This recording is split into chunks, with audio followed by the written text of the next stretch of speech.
This week, Rockstar's handing out double bubble on the bounty business. All the bounties, both standard and priority bounties, will be paying out 2 times the money. And in anticipation of this, I wanted to provide a little trick/bypass for one of the standard bounties. Now, I made a couple videos on this in the past, but I wanted to refresh and provide an updated overview of this method, mainly due to some very astute viewers who commented on these videos and provided some additional information and feedback. Okay, so jumping right in, here's what to expect. When you go to your office computer, you're going to always see 3 standard bounties and 1 priority or most wanted bounty. The priorities pay out more, but you can only do 1 per day. Standard bounties pay a little less, but they continually recycle every 48 minutes, or 1 in-game day. There's a total of 6 varieties of standard bounties. The one I'll be focusing on today is simply titled CCTV. You will instantly recognize the CCTV bounties by the names of the individuals on your screen. If you open your computer and see that either Jalen Kennedy, Xavier Freeman, or Lil Prince, you will know these are the CCTV missions. You definitely want to select these if they show up. This little bypass tip I'm going to walk through is going to shave off a significant amount of time for each of these missions. Alright, so let me explain the bypass and set this whole thing up.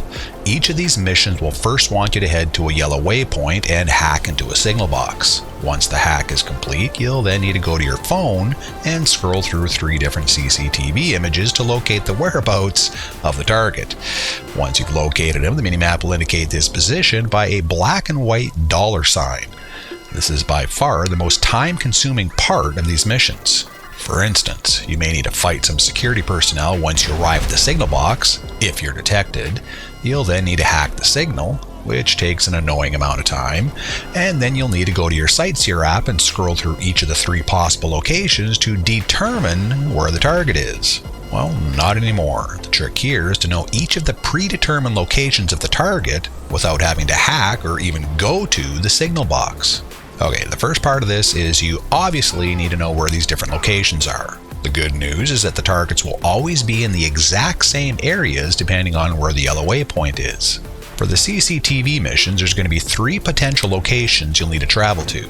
You'll either be heading to Hawick in the city, Sandy Shores in the desert, or all the way north to Paleto Bay.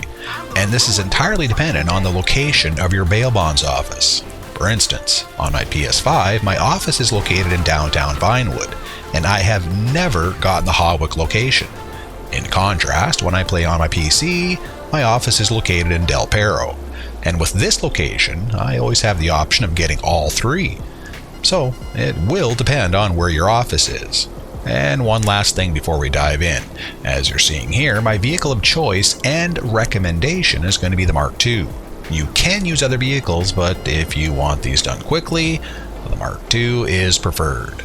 Okay, first up, the Sandy Shores location. If you find that you're being sent to the desert, you'll want to head to these 3 areas.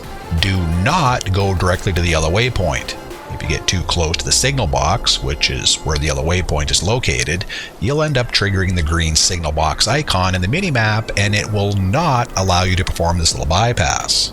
Now, depending on where your office is located, just fly to one of the following areas first. The 3 areas in Sandy Shores are directly in front of the liquor market along Marina Drive,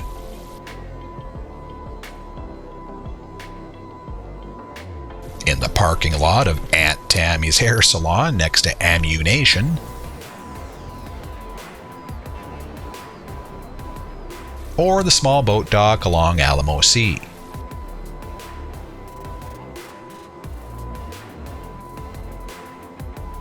Once you arrive in a specific area, your Mark II will automatically lock onto the enemies to provide the exact location. What I do is just dive bomb the area, and just do a low flyby of the area, and if the target is there, you'll see the black and white $sign appear. If it doesn't, just fly to the next location. Once you find the target, the next phase is to flush him out. He's going to be surrounded by other gang members, and you'll need to be careful not to kill him. So, what I do, and what I suggest, is to locate the other gang members that are not standing near the target and launch a missile or 2 in that direction. If you do this, the bounty will begin to take off and run, which is what you want. You can then just fly ahead of where he's running to a safe spot, wait until he reaches you, and then apprehend him. Bada boom, bada bing. Alright, the next location is Paleto Bay. Unless your bounty office is in Paleto, I would not recommend traveling all the way here. Just exit and restart the session. You may be able to get here quick, but you'll have to drive the slow-ass van all the way back, which is not worth it. If your office is in Paleto, here's the 3 areas. Across the street from the hen house along Paleto Boulevard, at the Cluckenbell Farms factory,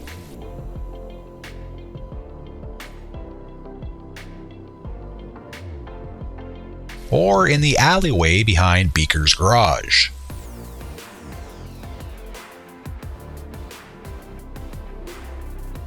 The last location is Hawick. The 3 areas here are across the street from the Vinewood Plaza along Power Street,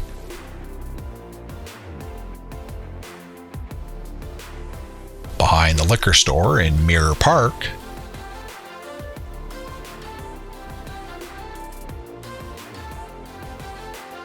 or at the construction site across from the City Hall.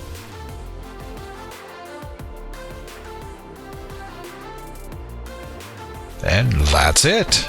For around $75,000 this week, you can continually perform the CCTV bounties and make some pretty easy money.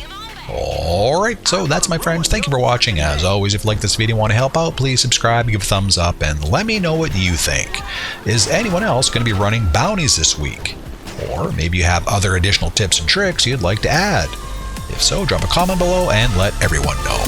Until next time, be happy, be well, be safe, be on TV.